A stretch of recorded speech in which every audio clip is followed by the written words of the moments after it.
From LinkedIn News, I'm Leah Smart, host of Everyday Better, an award-winning podcast dedicated to personal development. Join me every week for captivating stories and research to find more fulfillment in your work and personal life. Listen to Everyday Better on the LinkedIn Podcast Network, Apple Podcasts, or wherever you get your podcasts. The HP AI PC breaks language barriers instantly by translating up to 44 languages in real time, powered by the Intel Core Ultra processor. With the right tools, work doesn't have to feel like work. Learn more at hp.com/AI PC.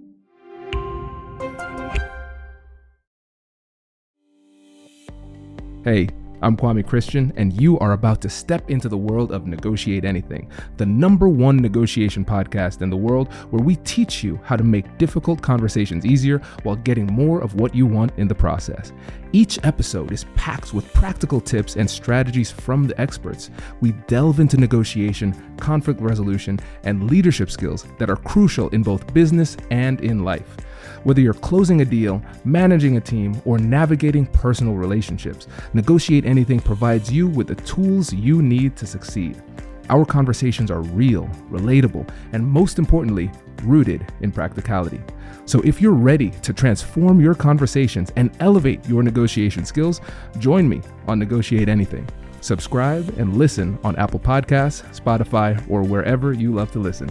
Let's make every conversation a winning negotiation. Kim, thanks for joining us today. Thanks for having me. Excited. Yeah, it's our pleasure. We're excited too. So how about you get us started by telling us a little bit about yourself and what you do? So my name's Kim Kaupe, and I like to call myself an accidental entrepreneur. I never dreamed of being an entrepreneur. All I wanted was to have a corporate job. I loved magazines. I really wanted to go work at a big magazine publisher in New York, which I ultimately did. And entrepreneurship found me when I was about 25 years old. It just sort of knocked on my door and presented an opportunity, and I took it. And I have to be honest with you, I didn't think it was going to work. In my head, I'm very rational. I was like, 98% of startups fail.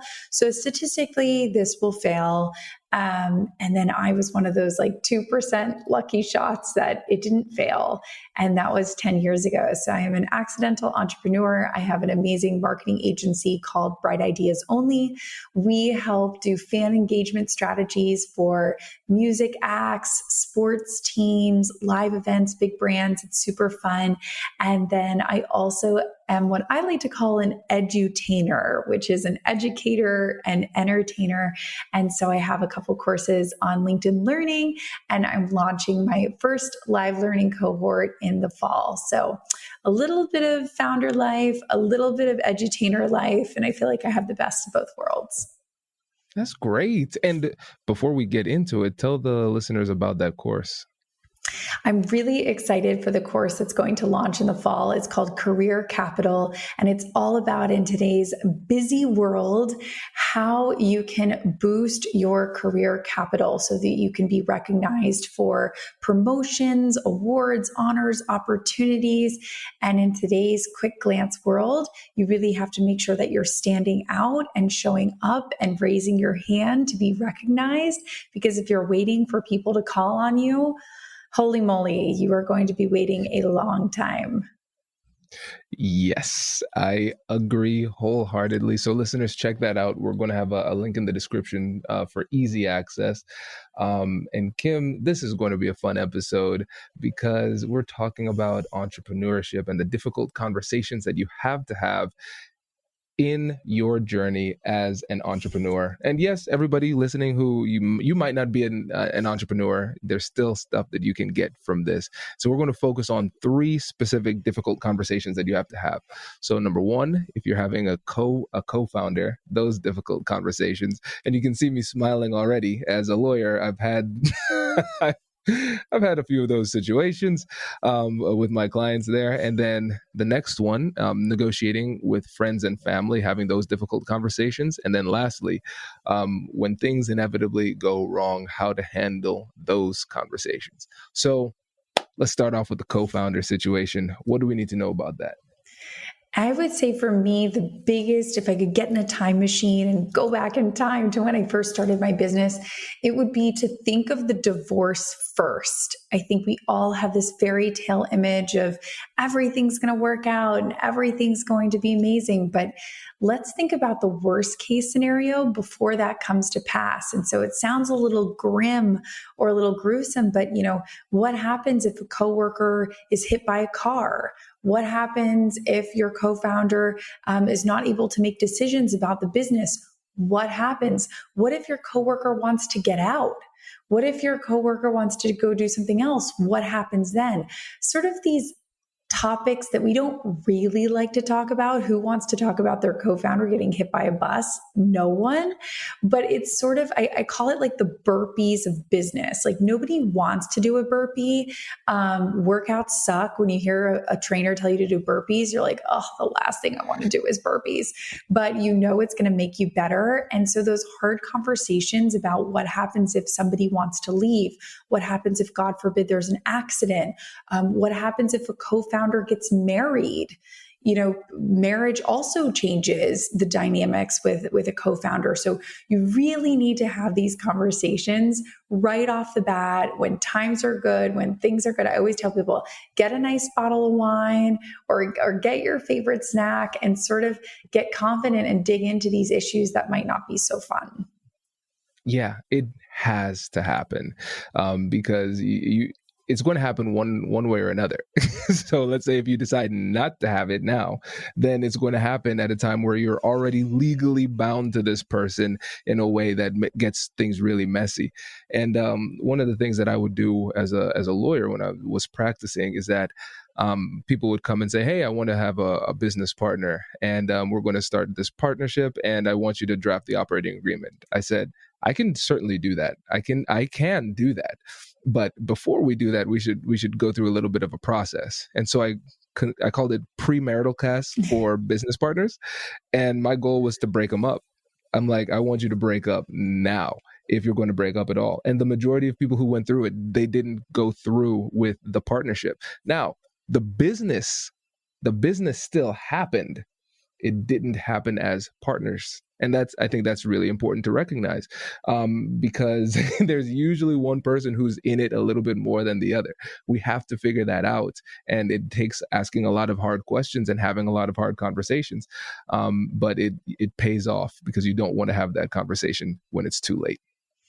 Well, and I think it's really, what's also helpful is to think about the longevity. I like to think about, okay, yes, you might be making this decision like I was at 25, but when you wake up at 30, how are you going to feel? Or when you wake up at 35, how are you going to feel? So, I think it's such a good, important thing to remember that you're not only thinking of yourself today, you're thinking of like the future you. And so you might say, well, of course I would never want to leave the business. Of course this would never happen. And you kind of say, well, you don't know what future you would want. So don't necessarily discount that conversation. Exactly. And in your experience and based on what you've seen working with other entrepreneurs, what is it that really holds people back from having these important conversations up front?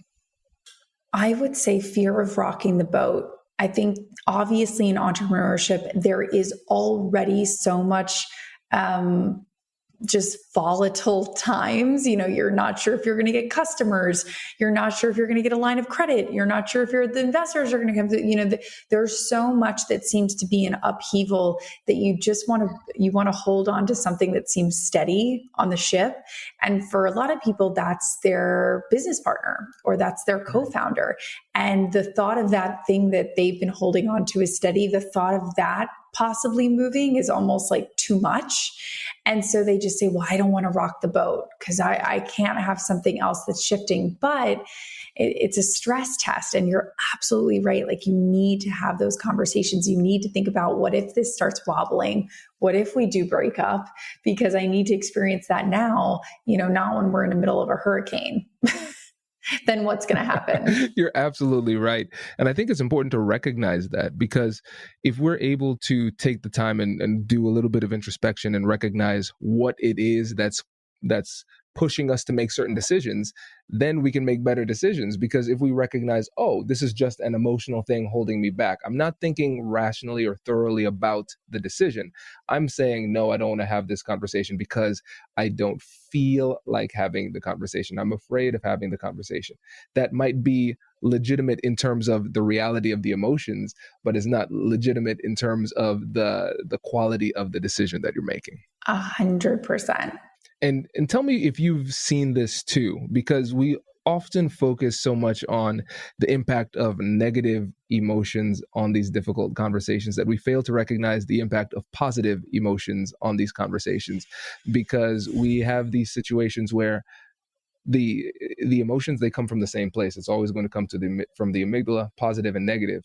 But when you're emotional, you're not thinking clearly, regardless of whether it's positive or negative. And so you see these entrepreneurs who are essentially in the infatuation stage of their budding partnership, and they can't see what's wrong with their partner or what's wrong going forward. And because of that, they just merrily prance into this business relationship long term. And then it's like a year later, it's like, who am I with? Why did I do this? Exactly. And I will say that is definitely the case more times than not. And I will say that's definitely the case. And if it's not that case right away after a year, it will surely be the case after 5 years, 10 years. It's what happens. Hello, my friends. Before we get back to today's episode, I want to ask you a question. Have you ever wondered how to elevate your team's negotiation game and how you can help the folks on your team have better, difficult conversations? At the American Negotiation Institute, we offer transformative keynotes and workshops tailored to empower professionals with top-tier negotiation and conflict resolution skills. Whether it's a keynote for your next event or hands-on training for your team, we've got you covered. Don't just negotiate. Master the art with the American Negotiation Institute. Click the link in the description to find out more. Elevate, negotiate, and succeed. Introducing the HP AI PC, your powerful AI assistant. Easily search through personal files, gain valuable insights, and make smarter, more informed business decisions. Unlock the future of work today with the HP AI PC, powered by the Intel Core Ultra processor. With the right tools, work doesn't have to feel like work. Learn more at hp.com/AIPC.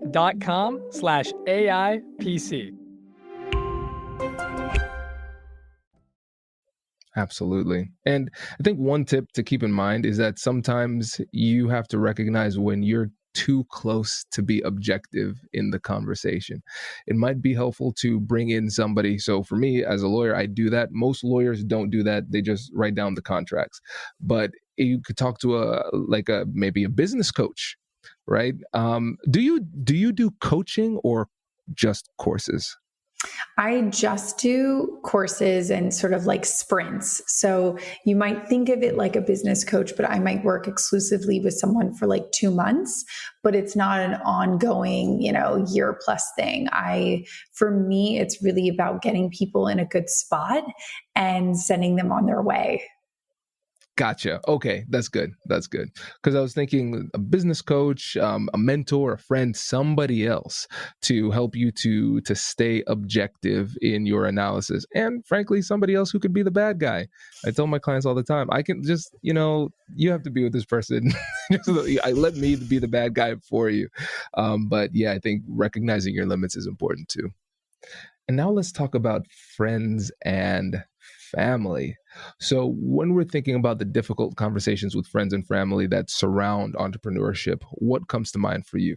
I always tell people, and if you're multitasking, come back to me, because this is like the most important thing I'll probably say in this whole podcast, which is you chose entrepreneurship. Your friends and your family did not. Okay, so you chose entrepreneurship, but your friends and your family are basically getting dragged on a ride that they did not stand in line for and they did not decide to get on. So when you start missing birthdays, going late to vacations, not being able to do some of the things that you would normally do because either funds are tight or you're spending all your time working on the business. That affects your loved ones, and that affects the people that are around you the most. That affects your family, your spouse, your friends, your boyfriend, your girlfriend. And so when you don't have those hard conversations with them, that can lead to them feeling ignored. It can lead them to feeling hurt, sad, angry, confused, frustrated. I don't understand. Billy used to be able to come to our Tuesday night baseball games every night, and now he hasn't showed up for the last 3 out of 4.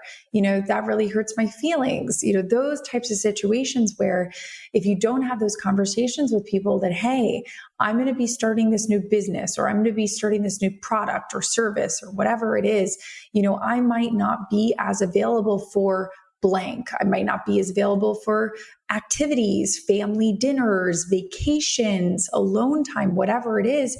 And really having those conversations and saying to your friends and family, we need to come up with a system where you can help me prioritize. So I'm not going to come to the next 10 family events, but what are the 2 family events that I really need to be at? I'm not going to make everybody's birthday party, but who are the 2 that, okay, you really got to make these? And including your friends and family as part of that conversation. That is a huge mistake I made. I didn't include a lot of people. I kind of put my head down, work on the business because that's what we do as entrepreneurs. But I ended up hurting a lot of people around me who were just confused or were taking it personally, thinking I didn't want to hang out with them or they had done something to make me angry, when in reality, I was just super excited to work on my business. So I think you really need to have those important conversations with those closest to you, because if not, there's a lot of room for confusion. That's so true. And I want to focus in on 2 words that you said: confused. I guess this one is a term or a phrase, taking it personally. Those 2 things, a lot of times that comes from the lack of setting expectations. If we fail to set expectations and clearly communicate what is going to happen and why it needs to happen that way, then people are going to come up with the worst possible interpretation for your behavior and your actions. And so it sounds like we really have to get ahead of it to make sure that we can identify some potential conflicts before they happen and address them before they become bigger issues. Exactly. And expectations, I really encourage entrepreneurs to take a look at their day-to-day life. If it helps, go back and look at your calendar and see, are there some activities that just sort of naturally happen? So I'll use an example from my own book. When I first started my business, naturally, a lot of my girlfriends, we would always go to brunch on Sundays. It was never something that was explicitly talked about. It was just, well, it's Sunday and we kind of all text each other and we all go to brunch. And that's what happens on Sundays. And what I realized when I first started my business is, because I took a pay cut, because I didn't have a salary as I was trying to get this business off the ground, those $40, $50 lunches or brunches rather, those were no longer an option. I was on a really tight budget and I couldn't do it. So I would just say no, but I said no without an explanation.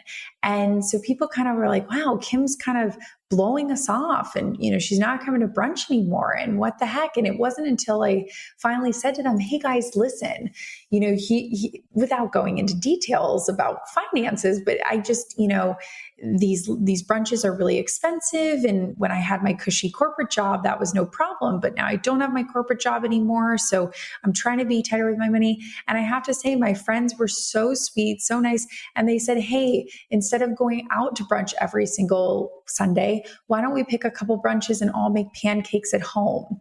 And so they found a way to include me in a way that didn't make me feel uncomfortable or feel like I was putting anybody out. And so I always encourage entrepreneurs to think about, even if it's not something explicit, is there something that you do every week? Is there something that happens every week that all of a sudden, if you stopped, people might be like, hey, where did they go? Why aren't they here anymore? What's going on there? I think that's a great example. A great example because from both sides you can see how the decision was completely rational and the interpretation, it just makes complete sense. Yeah, this is more expensive. Now I need to pull back. Whoa, she's ghosting us. What in the world? And a lot of conflicts come about because of that. That's real. That's real. And honestly, when I think about it, in my life and in the lives of other people that I've worked with and talked to about it, it's the relationship side that's almost harder because for me, I say, all right, yeah, failure is part of the process. I know I'm going to have to sit here and work a lot of hours. I know rejection is going to happen. I know growth is going to take time. I'm okay with that. It's, it'll make good stories down the road when it works. That's my mentality. But then for our families, it's a little bit different, right? They didn't, like you said, they didn't sign up for that. And when that pressure from them keeps on coming and these conversations keep happening, that endless reservoir of energy that I once had starts to become depleted very quickly. It's like, oh yeah, I could pull like 12-hour days pretty consistently. My passion, I'm running on passion. This is great. And then one difficult conversation, I'm like, I'm broken. I have nothing left to offer anybody. And so, if for nothing else, managing these conversations with your friends and family and doing it in a healthy way and staying ahead of it makes it a lot easier for you to be your best self in your entrepreneurial journey. Exactly. You want everybody to show up and feel comfortable and to feel like they're being heard and listened to and to know what to expect. Absolutely. Well, great. Now let's talk about our favorite thing about entrepreneurship: when things go wrong. And so there's so many options, so many different things we could talk about here, but I want to focus on, for you, the challenges that came up, and the conversations that surrounded them. Like, what comes to mind the most for you when you think about that? I mean, so many situations come to mind where things went sideways, whether it was with the client, whether it was with vendors we were working with. And I feel like I've learned a lot of hard lessons in the last 10 years of entrepreneurship. But I think the two that stick out the most are, number one, to communicate with people, not in the way that you communicate, but in the way that they communicate. So I'll give you an example. I have a client who is absolutely atrocious with emails, just isn't good, can't stay on top of them, not great. But if you call them or text them, they're fabulous. They're happy to jump on the phone right away. And so when things went wrong, my team and I were very used to emailing, hey, this is being delayed, and all of a sudden, because that person maybe wasn't the best at checking their email, 2 or 3 days would go by and they would say, well, what's happening? Why is there no movement here? And we would say, oh, we sent an email 3 days ago. This was being delayed. And it would lead to friction and conflict and people being upset. And so we had to quickly realize, not how we communicate or even how the industry normalizes communication, but how does that specific person communicate? And for them, it was picking up the phone and calling them. Once we switched into that method, it made things much easier. So I would say communicate with people in the way that they communicate best is going to be a huge key into getting through those hard conversations and negotiations. And the second thing would be to really figure out, before you go into any negotiation or before you get put on the spot, to know that you are allowed to say, let me get back to you. That was a lesson that it took me a long time to figure out. I am a recovering people pleaser. I love saying yes. I love making people happy. I love keeping everybody in a good spot. But I had to realize sometimes it's really powerful to take a pause and say, let me get back to you on that. Not yes, not no, not even maybe, but just let me get back to you on that. Let me think on that for a second, or a night, or an hour, or an afternoon, whatever it is, because there's power in the pause. So if I could also leave everybody with something, it would just be, remember that there is power in the pause, and it is okay to pause. Sometimes when you're negotiating or things are getting heated or people are elevating or getting excited, it's just always come back to the fact that you can always pause at any point and circle back.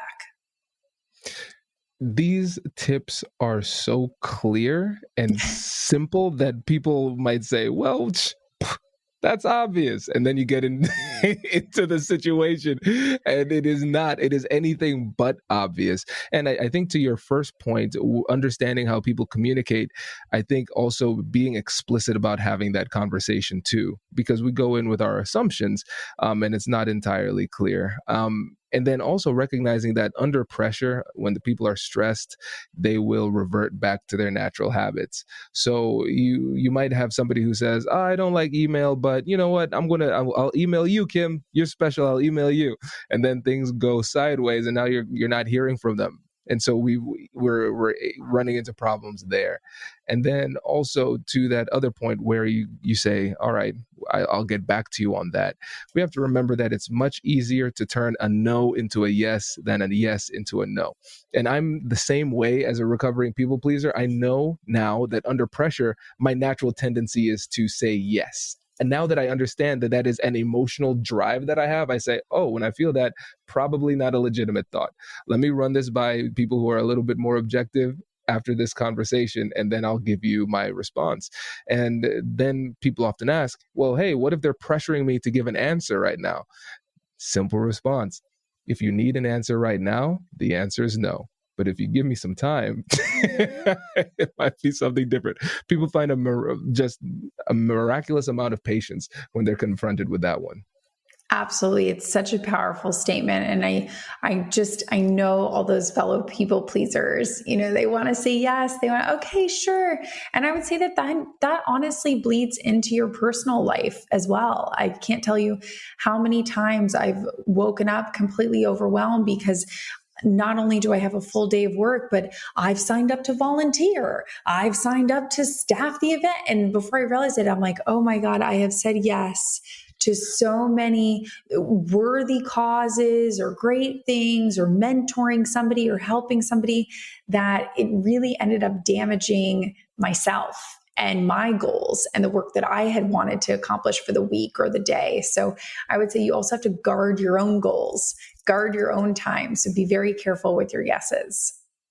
Absolutely. No, this is great. And before you go, what would you say is one thing that those budding entrepreneurs out there can do to find a little bit more confidence when it comes to having these difficult conversations? Honestly, for me, confidence comes with community. When I am surrounded by other founders who are going through the same things or leaders that are going through the same challenges as me, it gives me assurance and confidence that I can get through it too. So one thing that I personally started to help myself with that and thankfully has ended up helping so many others as well is, we meet every single Wednesday at 1 p.m. Eastern on LinkedIn. It's called Coffee with Kim. And it's a time where we can get that, quick boost of confidence, tips, tricks from fellow founders or leaders or experts.